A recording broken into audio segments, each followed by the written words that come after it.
নমস্কাৰ প্ৰিয় দৰ্শক, অসমৰ টেলিভিছন চেনেল প্ৰাগ নিউজৰ সহযোগী সম্পাদক তথা জ্যেষ্ঠ সাংবাদিক দেৱজিৎ ভূঞা ডাঙৰীয়াই প্ৰাগ চেনেলৰ এটা অনুষ্ঠানত অসমৰ জনপ্ৰিয় কণ্ঠশিল্পী প্ৰিয়ংকা ভৰালীক অপমান কৰাৰ লগতে বিহু অনুষ্ঠানক বেপাৰ আখ্যা দিয়াৰ বাবে বিষয়টো তীব্ৰ বিতৰ্কৰ মাজত সোমাই পৰে। এই ক্ষেত্ৰত প্ৰিয়ংকা ভৰালীকে মুখ্য কৰি সমগ্ৰ শিল্পী সমাজে সাংবাদিক দেৱজিৎ ভূঞাক সমালোচনা কৰিছে আৰু তেওঁ ৰাজহুৱাভাৱে এই কৰ্মৰ বাবে ক্ষমা খুজিবলৈ এইদৰে দাবী জনাই এখন স্মাৰক পত্ৰ প্ৰস্তুত কৰে। শিল্পী কলা কুশলীসকলক অপমান কৰা সাংবাদিক দেৱজিৎ ভূঞা ডাঙৰীয়া, আপুনি জানেনে অসমৰ একোগৰাকী কণ্ঠশিল্পী অথবা গায়কৰ লগত কিমান পৰিয়াল জড়িত হৈ আছে? একোগৰাকী গায়ক গায়িকাৰ লগত ৪৫ৰ পৰা ৬০জনলৈকে বিভিন্ন কলা কুশলী প্ৰত্যক্ষভাৱে জড়িত হৈ থাকে। এইসকলৰ নিজস্ব প্ৰতিভাৰে জীৱন নিৰ্বাহৰ অন্যতম উপায় হিচাপে গ্ৰহণ কৰি সন্মান সহকাৰে জীয়াই আছে। এয়া এক কৰ্মহে, বেপাৰ নহয়।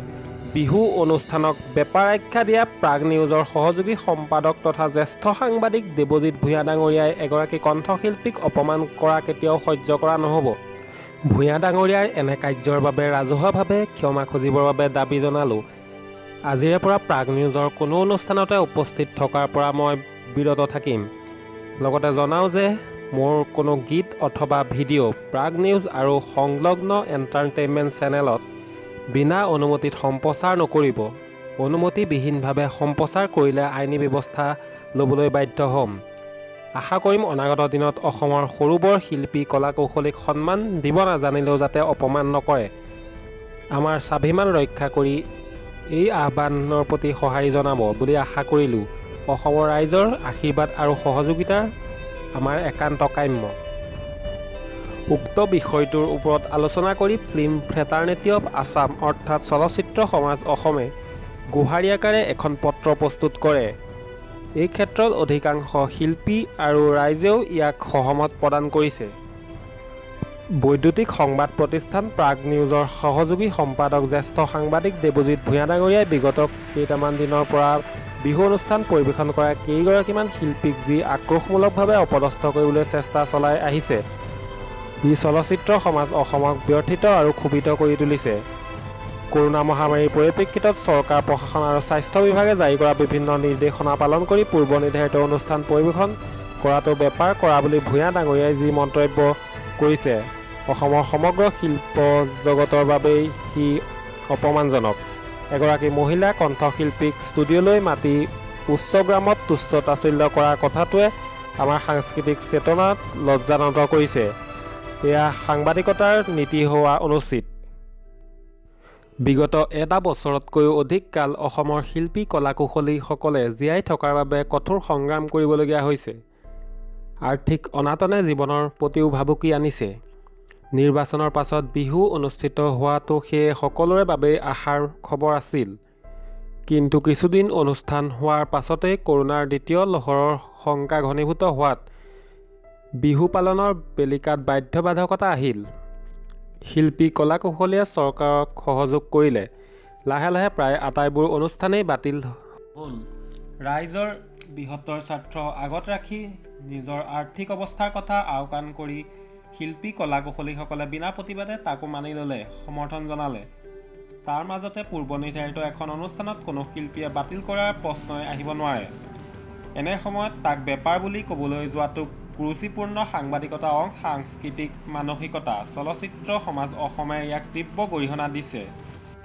শিল্পী সমাজক কৰা ঘোৰ অপমান, অনাধিকাৰ, মৰেল পুলিচৰ প্ৰৱণতা, একাধিক অনুষ্ঠানত শিল্পীসকলক ছফ্ট টাৰ্গেট কৰি হেয় প্ৰতিপন্ন কৰাৰ মানসিকতা, এগৰাকী মহিলা কণ্ঠশিল্পীৰ সৈতে মৰ্যাদা হানিকাৰক সুৰত কৰা উচ্চগ্ৰামৰ চিৎকাৰী, গালিগালাজ আদি সকলোবোৰ কথা বিচাৰ কৰি আমি চলচ্চিত্ৰ সমাজ অসমে এতিয়াৰ পৰা সাংবাদিক দেৱজিৎ ভূঞাৰ সকলো অনুষ্ঠান বয়কট কৰিবলৈ সিদ্ধান্ত গ্ৰহণ কৰিছোঁ আৰু তেখেতক ৰাজহুৱাকৈ নিস্বাৰ্থভাৱে ক্ষমা খুজিবলৈ দাবী জনাইছোঁ।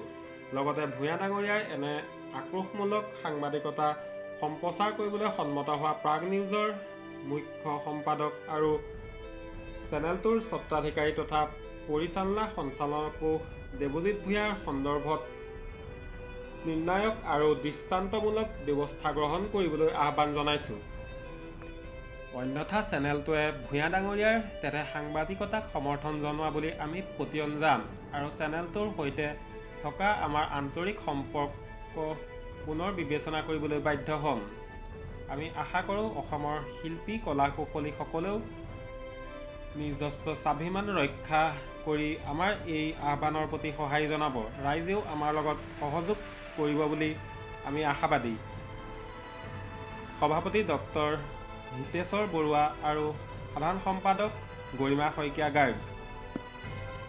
সেইদিনাখন দেৱজিৎ বৰাই প্ৰিয়ংকা ভৰালীক প্ৰশ্ন কৰিছিল যে ভিতালী দাসৰ মৃত্যুৰ খবৰ পোৱাৰ পিছতো কিয় এই অনুষ্ঠান বাতিল কৰিব পৰা নহ'ল। সেইদিনা পূৰ্ব নিৰ্ধাৰিত অনুষ্ঠান এটাত প্ৰিয়ংকা ভৰালীয়ে গীত পৰিৱেশন কৰাৰ বাবে মঞ্চত উঠাৰ 10 মিনিটমানৰ আগত যেতিয়া সেই দুখজনক খবৰটো আহি পৰে, অৰ্থাৎ সকলোৰে মৰমৰ বিহুৰাণী খ্যাত ভিতালী দাসৰ মৃত্যুৰ বাতৰি আহে, খবৰটো শুনাৰ লগে লগে প্ৰিয়ংকা ভৰালী মানসিকভাৱে ভাগি পৰিছিল যদিও উপস্থিত ৰাইজ আৰু বিহু কমিটিৰ প্ৰতি চিন্তা কৰি পৰিস্থিতিত পৰি বিহু অনুষ্ঠান বাতিল কৰিব নোৱাৰিলে।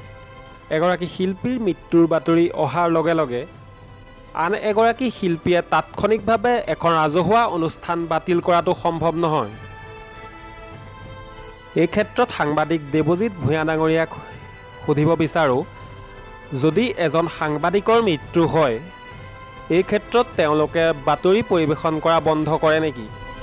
ধন্যবাদ দৰ্শকসকল। এই বিষয়টোৰ ওপৰত আপোনালোকৰ মতামত কমেণ্ট কৰি জনাবলৈ নাপাহৰিব। ধন্যবাদ।